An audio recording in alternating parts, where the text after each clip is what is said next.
사람은 어느 순간부터 스스로를 이렇게 바라보게 됩니다.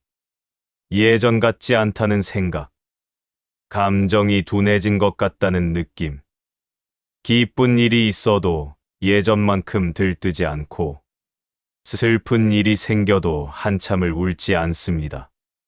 그래서 우리는 종종 스스로에게 묻습니다. 내가 변한 걸까? 마음이 닳아버린 걸까? 아니면 이제 더 이상 느낄 힘이 없는 걸까? 이 질문은 대부분 아픔을 오래 겪어본 사람에게서 나옵니다. 한두 번의 상처가 아니라 시간을 두고 겹쳐진 아픔을 지나온 사람에게서 말입니다. 젊을 때의 아픔은 비교적 단순했습니다. 왜 아픈지 알 수 있었고, 언젠가는 나아질 거라는 기대도 있었습니다. 하지만 나이가 들수록 아픔은 점점 설명하기 어려워집니다. 특별히 큰 사건이 없는데도 마음이 무겁고 몸이 쉽게 지치고 사람 만나는 일이 예전처럼 반갑지 않습니다. 이 상태를 우리는 흔히 무뎌졌다고 표현합니다. 하지만 정말 그럴까요? 아픔 이후에 찾아온 이 변화는 과연 무뎌짐일까요? 오늘 이 이야기는 그 질문에 대한 아주 조용한 대답입니다. 아픔을 오래 겪은 사람의 마음은 무뎌진 것이 아니라 방향이 바뀐 것입니다. 예전에는 밖을 향해 열려 있던 마음이 이제는 안쪽으로 조금 더 깊어졌을 뿐입니다. 우리는 젊을 때 마음이 크게 움직이는 것을 살아있음의 증거라고 생각했습니다. 기뻐서 들뜨고 슬퍼서 무너지고 사람에게 흔들리는 것을 자연스러운 삶이라고 여겼습니다. 그래서 감정이 잦아들면 마치 삶이 멀어지는 것처럼 느꼈습니다. 하지만 시간이 흐르며 알게 됩니다. 감정의 진폭이 크다고 해서 삶이 깊은 것은 아니라는 사실을. 오히려 감정에 휘둘릴수록 사람은 더 자주 다치고 더 쉽게 지칩니다. 아픔은 이 사실을 몸으로 가르칩니다. 기대했던 관계가 어긋났을 때의 허탈함, 믿었던 사람이 멀어졌을 때의 상실감, 애써 버텨온 시간 끝에 남은 공허함, 이 모든 경험은 사람의 마음에 흔적을 남깁니다. 그 흔적이 쌓이면 마음은 예전처럼 쉽게 열리지 않습니다. 그러나 이것은 마음이 다친 것이 아닙니다. 마음이 조심스러워진 것입니다. 독일의 철학자 아르투어 쇼펜하우어는 삶을 욕망의 연속이라고 보았습니다. 욕망은 결핍을 낳고 결핍은 필연적으로 고통을 만든다고 말했습니다. 그의 철학에서 중요한 점은 고통을 없앨 수 있다고 말하지 않았다는 것입니다. 대신 그는 고통을 이해할 수 있다고 말했습니다. 이해는 사라짐을 의미하지 않습니다. 그러나 방향을 바꿉니다. 아픔을 겪기 전에 우리는 고통을 제거하려 애썼습니다. 문제를 해결하면 괜찮아질 거라 믿었고, 환경을 바꾸면 나아질 거라 생각했습니다. 하지만 아픔이 반복될수록 사람은 깨닫게 됩니다.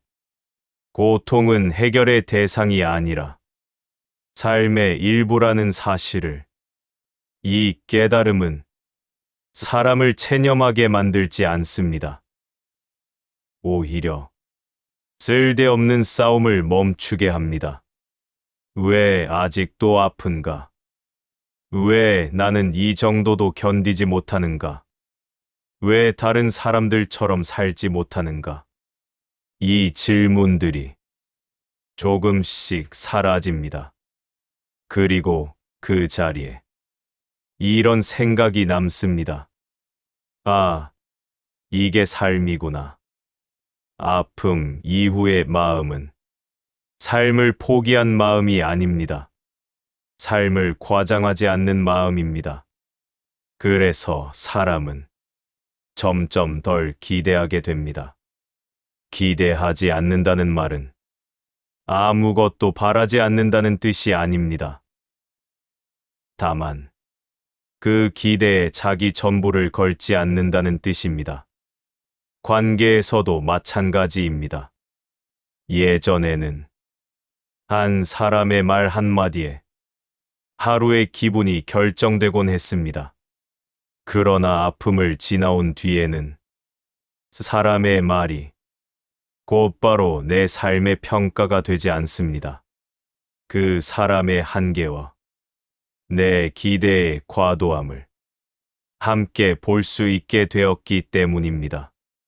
그래서 관계는 조금 느슨해지고 조금 조용해집니다.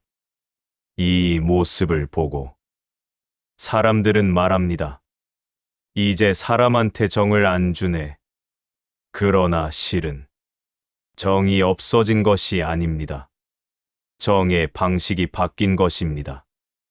아픔 이후의 정은 집착하지 않는 정입니다.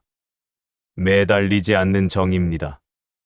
필요 이상으로 자기 마음을 쏟지 않기 때문에 오히려 오래 갑니다.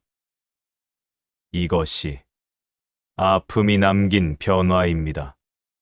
아픔은 사람을 차갑게 만들지 않습니다. 다만 덜 뜨겁게 만들 뿐입니다. 이 덜 뜨거움은 삶을 쉽게 만들지 않습니다. 오히려 지치지 않게 합니다. 불이 너무 크면 금방 꺼지듯이 마음도 마찬가지입니다. 늘 전력을 다해 기뻐하고 늘 온몸으로 슬퍼하던 마음은 결국 먼저 닳아버립니다. 아픔을 겪은 마음은 이 사실을 알고 있습니다. 그래서 기쁠 때도 조금 남겨두고 슬플 때도 완전히 빠지지 않습니다. 이 상태를 사람들은 무뎌짐이라고 부르지만 실은 자기 조절입니다. 아픔 이후의 단단함은 갑자기 생기지 않습니다. 오랜 시간에 걸쳐 조금씩 만들어집니다. 한 번의 실망, 한 번의 이별, 한 번의 좌절이 아니라 그 모든 것이 겹쳐진 결과입니다. 그래서 이 단단함은 자랑할 만한 것이 아닙니다. 스스로도 잘 느끼지 못합니다. 다만 예전처럼 쉽게 무너지지 않는 자신을 어느 날 문득 발견하게 됩니다. 예전 같으면 밤새 마음이 요동쳤을 일 앞에서 이제는 하루를 마치고 조용히 잠들 수 있는 자신을, 이 변화는 삶을 더 화려하게 만들지 않습니다. 그러나 더 오래 견딜 수 있게 합니다. 쇼펜하우어는 삶을 과도하게 사랑하지 말라고 말했습니다. 이 말은 삶을 미워하라는 뜻이 아닙니다. 삶을 실제 크기로 보라는 말입니다.